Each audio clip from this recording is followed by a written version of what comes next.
Welcome to TE's Raychem HVS-T 1580 series heat shrink splice installation video. We will be splicing a 15 kilovolt, 3-conductor paper insulated lead covered cable, PILC, to 3 each 15 kilovolt single conductor extruded dielectric flat strap shielded power cable. This video is for demonstration purposes only. Please refer to the product installation instructions included in your kit for exact dimensions and measurement to use. To make the splice, you will need the correct cable preparation tools and a clean burning propane gas torch. For your own safety, please pay attention to the following precautions before beginning the installation. Failure to follow these warnings could result in injury caused by fire, explosion, or electrical hazard. First, make sure the area you are working in has good ventilation. Check all torch connections for any leaks before lighting. Our TE's Raychem HVS-T 1580 series heat shrink splice is covered by a material safety data sheet. Before installing any electrical accessory, please read and follow the safety requirements and written instructions. In addition, be sure to follow your organization's own safety instructions. The laboratory demonstration that follows is not intended to represent field installation conditions or your specific safety procedures. To begin the installation, check your kit selection and prepare the cables as outlined in the written instructions supplied in the kit. Start by preparing the paper cables first. Place the clear OBT's oil barrier tubes over each phase butt to the lead sheet cutback. Using a reduced flame, shrink the oil barrier tubes in place, starting at the lead sheath cutback. Move the torch between the phase conductors, being careful not to nick the tubes with the end of the torch. Inspect the installed oil barrier tubes for a smooth, wrinkle-free surface. If needed, reheat to smooth the wrinkled areas. If you have belted cables, discard the mesh and continue with the next step. Clean with an approved solvent and inspect the oil barrier tubes. The OBTs should have a smooth, wrinkle-free surface after shrinking. Reheat to smooth any wrinkled areas if required. Now you are ready to install the black conductive tubes. Position each tube from the cable end according to the dimensions given in the installation instructions. Shrink in place, starting at the end of the cable, and then moving towards the lead sheath cutback. Be sure to move the torch evenly around each phase to ensure proper shrinkage. Using an approved solvent, clean the exposed OBTs between the conductive tubes and the lead sheath cutback. Assemble the stress relief mastic, SRM, insert perpendicularly and position between the phases as close to the lead cutback as possible. Trim the insert to extend only 1/8 of an inch beyond each phase, being careful not to damage the oil barrier tube. Clean the lead sheath with an approved solvent and mark at 1 1/2 inch from the lead sheath cutback. At this point, gently heat the SRM insert and adjacent OBTs for a proper oil seal. To install the oil seal, remove the printed backing strip from one side of the long strip of yellow SRM. Then roll up the SRM with the paper side facing out. This makes it easier to apply and prevents the material from sticking to itself. Stretch a long strip of SRM to 1/2 of its original width. Tightly wrap the SRM so it covers the area from the mark on the lead sheath to the outer edge of the SRM insert. 4 to 6 strips of SRM should be used to build the oil seal to an appropriate diameter. The finished SRM diameter should not exceed that of the breakout boot installed in the next step. Position the conductive breakout so that the inside butts up against the SRM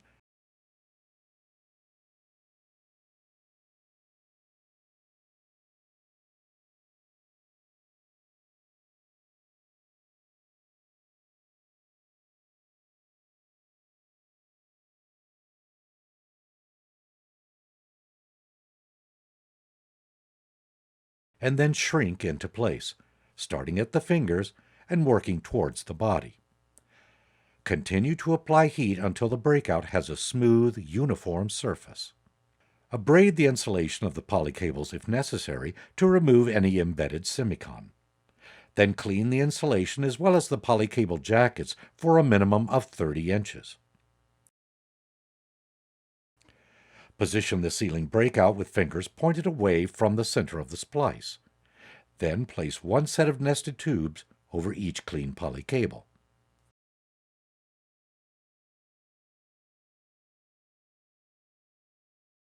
Measure your connector and refer to the instructions to determine the correct insulation cutback.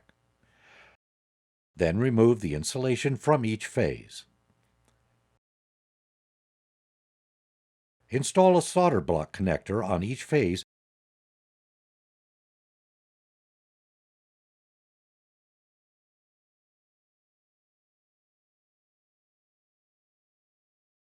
to burr any sharp edges.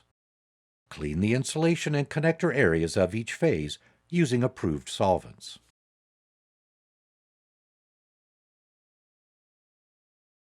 To install the SRM, begin wrapping it between the connector and the insulation. As you wrap it, keep the SRM stretched to 1/2 of its original width and be sure that you fill in the gaps on both sides of the connector if present. When you heat shrink the first tube into place, the SRM will melt, fuse to itself, and eliminate these gaps. Continue wrapping the SRM around the connector until it is slightly larger than the outside diameter of the insulation. Be sure to overlap the cable insulation by 1 inch on the paper side and by 1/4 inch on the poly side. If the connector diameter is larger than the insulation diameter, apply only 2 half-lapped layers of SRM over the entire connector. On PILC side, apply the diagonally cut SRM at the edges of the black conductive tube and OBT insulation. To do this, lay the point of the SRM on the OBT insulation and against the edge of the black conductive tube. Then stretch the SRM to 1/2 of its original width and wrap it until it is the same thickness as the black conductive tube. Overlap and taper the SRM onto both the OBT insulation and the black conductive tube by 1/4 of an inch. Repeat this procedure on the other phases and discard the excess SRM. Remove the backing from the short-angled piece of SRM. Place the tip of SRM at the semicon step and tightly wrap to fill the step. Overlap the semicon and insulation and tape down to meet the insulation. Repeat on the other phases. Finally, apply a thin film of silicone grease over the applied SRM.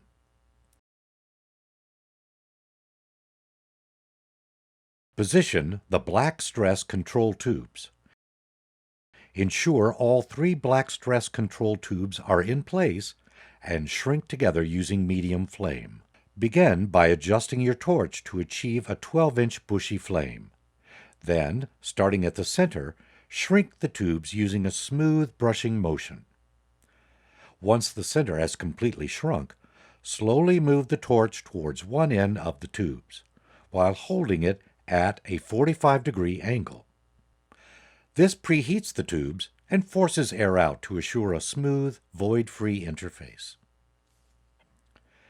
After finishing the first side, return to the center of the tubes and continue heating the other side using the same procedure. Once both sides are completed, post-heat the entire length of the tubes to achieve a smooth surface profile.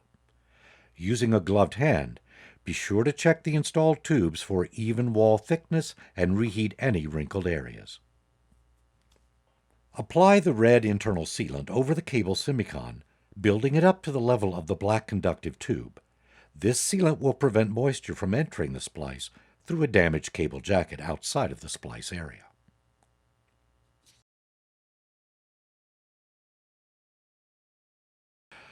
Position the black-red dual-layer tubes and shrink in place using the same method as mentioned previously. Be sure to check the tubes for even shrinkage before moving to the next step.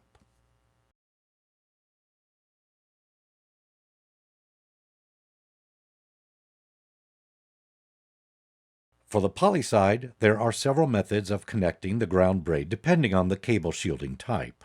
Please follow the relevant kit instructions for the type of poly cable being used. This video shows a grounding method for the flat strap cables. There are 3 long braids provided with this kit. Wrap 3 layers of 2-inch wide copper mesh around the cleaned lead sheath on the 3-conductor PILC side of the joint. Tie off with a half-hitch or equivalent knot. Wrap 3 layers of 2-inch wide copper mesh around the metallic shields of the solid dielectric cable and tie off with a half-hitch or equivalent knot.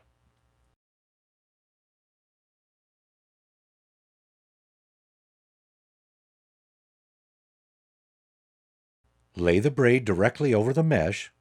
Wrap 2 turns of the small spring clamp over the braid and mesh.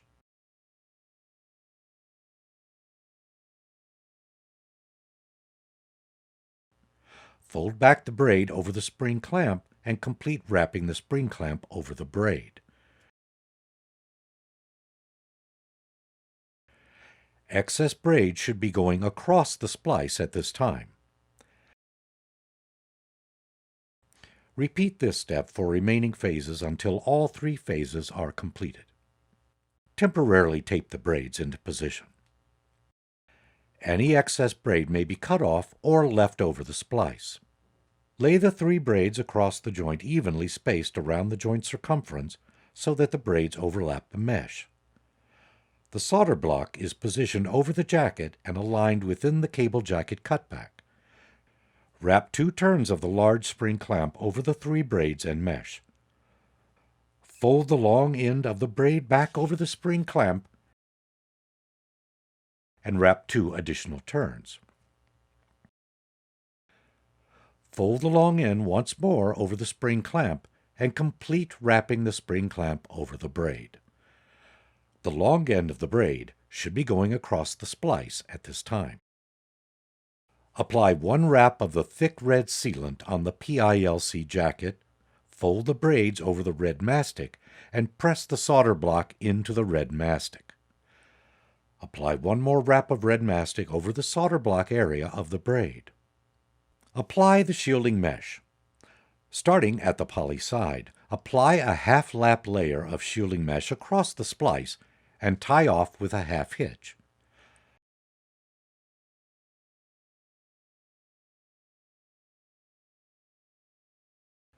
A braid and solvent clean the cable jackets or lead sheaths on both sides of the splice for 4 to 8 inches. Position the non-conductive sealing breakout boot into place and shrink, starting at the fingers and working towards the center of the splice. This will prevent moisture from entering the splice between the single conductor cables. To ensure a good seal to the outer jacket of the splice, apply 1 to 2 wraps of red sealant over the body of the sealing boot. We will now install the outer wraparound sleeve. After taping over all sharp points, remove the backing from the wraparound sleeve and center it over the splice. Slide the metal channel and clips in place, observing that the channels should overlap the sleeve ends by at least 1/4 inch. Preheat evenly along both sides of the channel area until this area begins to shrink. Begin shrinking at the center of the sleeve and work your way to each end. Apply heat until the sleeve is completely shrunk and the green paint converts to black. Post-heat for 1 minute, focusing on the metal channel area. A white line should be visible in the channel gaps. Adhesive should flow from both ends of the sleeve. This completes your 15 kilovolt trifurcating transition splice. Remember to let the splice cool before moving it or placing the cabling surface. Some key points to remember when installing a transition splice are: be sure to follow all safety requirements prior to installing any cable accessory. Follow correct cable preparation techniques and clean all surfaces using an approved solvent. Abrade and clean the lead surface before applying the oil seal. Be sure to fill in the gaps between the connector and installation cutback when installing the stress relief mastic. Check all heat shrink tubes and even wall thickness, wrinkles, and flat spots using a gloved hand. Finally, abrade and clean the cable jackets to achieve a good moisture seal. If you have any questions regarding the installation of Raychem 15, 25, or 35 kilovolt trifurcating transition splices, please contact your local TE connectivity representative.